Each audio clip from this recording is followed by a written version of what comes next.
What's up, everybody? Welcome back to another video. And I did not expect to make another video like this year. Once again, we are talking about more releases from the WWE. Um, and yeah, I just want to quickly, before I get into this, actually apologize for kind of the lack of videos recently. I just haven't really been able to I just haven't really been making a lot of videos. I really wish I did make one on the Ring of Honor situation, thinking back on it, but I just never really got around to doing it. I am working on another OTT vlog from the 7th anniversary show in Dublin, which happened last Saturday. So expect that maybe over the weekend, and if not, I'll definitely try and have it out Monday or Tuesday next week. I'm also working on a couple of at least 2 more figure reviews. One's already recorded, just need to edit it. The other I still need to record and edit. And I've got my ECW Universe mode should be returning within the next week or two. What happened was my PS5 kept crashing and getting an error code, so I had to send it off to get repaired or replaced. So I didn't have anything that I could actually record it on. So yeah, I just need to like re-download my save files from the cloud, reinstall the game, and just kind of like finish finalizing everything, making sure everything is how it was. And then once that is done, ECW Universe mode will be returning very soon, within the next week or two as well. So yeah, so do expect more videos to start coming again. And yeah, let's just get into this. A big list of the names released once again. The amount of people that got released this year is absolutely ridiculous. It's a kind of a long list. I do have a kind of a lot I want to discuss about. I'm already 2 minutes into this, so I can see the timer there in front of me, and I haven't started talking about it, so I'm not going to waffle on. I'm going to just quickly run through the list of every name, and then I'll pick out a few names that I want to discuss. So from the main roster, we have Karrion Kross, Keith Lee, Nia Jax, B-Fab, Grand Metalik, Lindsay Dorado, Mia Yim, Harry Smith, and Eva Marie. And then from NXT, we have Scarlet Bordeaux, Ember Moon, Frankie Monet, Oni Lorcan, Jesse Kamea, and Zeta Ramir. Sorry, I'm butchering some of these names. Trey Baxter, Katarina Cortez, and Jeet Rama. So quickly, starting off with the main roster, surprising names there: Karrion Kross, Keith Lee, Nia Jax, and B-Fab. Starting with Kross, they recently called him up from NXT, completely repackaged him, had him lose to Jeff Hardy on his debut, and I've not really been watching or keeping up with Raw. Not even WWE in general. I haven't really been watching pay-per-views. That's why I haven't really been reviewing them. So I don't really know what they've been doing with Kross, but kind of surprised, mainly because of the call up and the repackaging. It happening very not too long ago. Like he was NXT champion just a handful of months ago, and yeah, now he's gone. Same kind of goes for Keith Lee. They completely repackaged him as like Bearcat Keith Lee, and again now he's gone. Kross and Lee are two people, great runs in NXT, two people that I thought would have had great runs in WWE. Keith Lee especially, I'm surprised how much they messed that up. All you have to do is go look back at like Survivor Series from 2 years ago and the Royal Rumble. You know, he was over as hell. He was big. The crowd were reacting for him. He had momentum behind him. All they had to do was give him that push on the main roster. He kind of he was like in NXT for a bit after that, won the North American title and all, then came up, and they can kind of, I know he took some time off for health reasons, but before that they weren't even doing much with that, or with him. He was just always kind of there in the shuffle. Then they repackage him again, don't really do much with him. I'm really surprised how much they messed up on Keith Lee. I'm not sure how. Like I said, all you have to do is go look back at him in the Survivor Series match from about 2 years ago, and him like going head to head with Roman, him in the like Rumble going up against like I believe like squared off against Brock and that. So like very surprising how badly they messed Keith Lee's run. From a like it's always sad when someone loses their job, and like I mean least now Keith Lee can go somewhere, because I love Keith Lee. I'm a big Keith Lee fan. Before he went to NXT, I used to go to OTT shows. Of course, as you know, I attend a lot of OTT shows, as you'll see on the channel with these vlogs. I've seen a lot of Keith Lee there. I'm a big Keith Lee fan. So from a personal point of view, I'm kind of happy in a way he's gone, because it means hopefully I can see him in OTT again, or maybe he goes to AEW or somewhere and he can actually show his talent there. Nia Jax, kind of a surprise, but I don't really know what they've been doing with Nia Jax recently, to be honest. Like I said, I haven't watched any WWE since SummerSlam, maybe. I haven't watched Extreme Rules. I didn't watch Crown Jewel, so I'm not really sure what is going on. And just kind of bits here and there that I've been keeping up with on Twitter.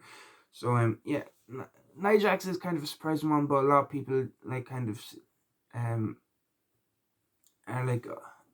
get where a lot of people come from. Nia does have a track record of kind of hurting people. I'm not saying she does it on purpose, but there is kind of a people that is something people think about her. B-Fab is probably the most surprising name on this list, apart of Hit Row, of course. They just called Hit Row up to the main roster in the draft 2 weeks ago. They've literally been on the main roster 2 weeks ago, and WWE are already messing up. And Hit Row is something that I've kind of been keeping up with, because I do enjoy Hit Row. And now they've already messed it up. They've already ruined the dynamic of the group. And if they're releasing one of the members of the group after 3 weeks on the main roster, it kind of shows to me they don't really have any plans for that group, because if they did, they would be releasing her. So that is kind of worrying where they go with Hit Row now without B-Fab. Like I said, it ruins the dynamic of the group, and it's kind of, to me, it's kind of a warning sign that doesn't really seem to be a plan there if they are willing to just get rid of one of the members like that. Grand Metalik, Lince Dorado haven't really been doing much. Of course, just kind of doing the thing as Lucha House Party. Kind of interested to see what happens with them. Mia Yim, I'm a big Mia Yim fan. Since I've kind of really first seen her when she was in TNA as Jade. Again, I think Mia, the WWE Women's Division, you have Charlotte, you have Becky, you have Sasha, and now you have Bayley. And then it's mainly people in around there. You have your Blazes, your Belairs and all. Mia Yim is someone that I felt they could have used and added more of that star power to the women's division, but she's gone. These next two, very surprising and kind of confusing. Harry Smith, of course, David Boy Smith Jr., and Eva Marie. A lot of people probably wouldn't have even known Harry Smith was signed. He literally debuted, done 1-2 dark matches, and that's it. He hasn't done anything on TV. They signed him, he done a couple of dark matches, and now he's gone again. So what was the point in bringing him back? What is the reasoning behind that? I don't know. And again, Eva Marie, kind of a similar situation. She literally just returned to the company this year, and now she's already gone. What was the point in bringing her back if you're just going to release her a couple of months later? But at least, unlike Harry, Eva was actually on TV, actually done some stuff with Viper. Scarlet Bordeaux, it seems like they didn't really have a plan for her. Once they called up Cross Router, she just kind of disappeared. They didn't really have anything for her. So if you're releasing Cross and there's no plan to put Scarlet with him, what do you really do with Scarlet? You could have put her with someone else, but again, if they didn't call her up with Cross, if they feel like they didn't really have plans for her. Ember and Frankie Monet, of course. Frankie Monet, a former Taya Valkyrie. Again, I don't even think Taya has been with the company a year, and she's already gone. Her and Ember, again, two people that I felt could have been used to build the women's division. Well, not around them, but they could have been two of the stars of that division, and kind of two people that you could use to spread it away from Becky and Sasha and Bayley and all the whole time being in that picture. But again, they're gone. Oney Lorcan, of course, I've been a big fan of him since his days as Biff Busick, since I started watching him in like PWG in around 2015. Again, someone that never really was given a fair shot. I feel like he had the team with Danny Burch, and he had a bit of a rivalry with Burch, and that's kind of the most he's done. I believe they might have held the NXT Tag Team Championships at one point as well. So yeah, he never. That's another one where I feel like we've seen a bit of him in NXT, but again, as a singles guy, we didn't really get to see the most out of him. Trey Baxter is another one I'm going to just touch on quickly. He was Blake Christian on the Independents in GCW and all, and he's already been announced to return to GCW, which I'm happy about. I said it when him and Alex Zane signed. I'm big fans of both those guys, but I said it when they signed. I didn't really see where they fit in WWE. I didn't think it was a good fit for them. Well, I'm happy they got the money, and now they can go back to the Indies and just do what they were doing beforehand. Now with a bit of extra money in their pockets, but yeah, I just felt like he was the type of guy where I felt kind of what happened. He'd come in, maybe do a couple of quick NXT matches, mainly be on 205. But yeah, he was just someone that I felt like him and WWE were the wrong fit. So I'm happy to see him on the Indies again. Like I keep saying, it's not about. I'm sad that people are losing their jobs, but now he can actually go make a name for himself again on the Indies and show people what he can actually do. Jesse Camara, Zeta Ramir, Karina Cortez, and Yeet Rama. I'm not really too familiar with Cortez. I believe is with Legado del Fantasma.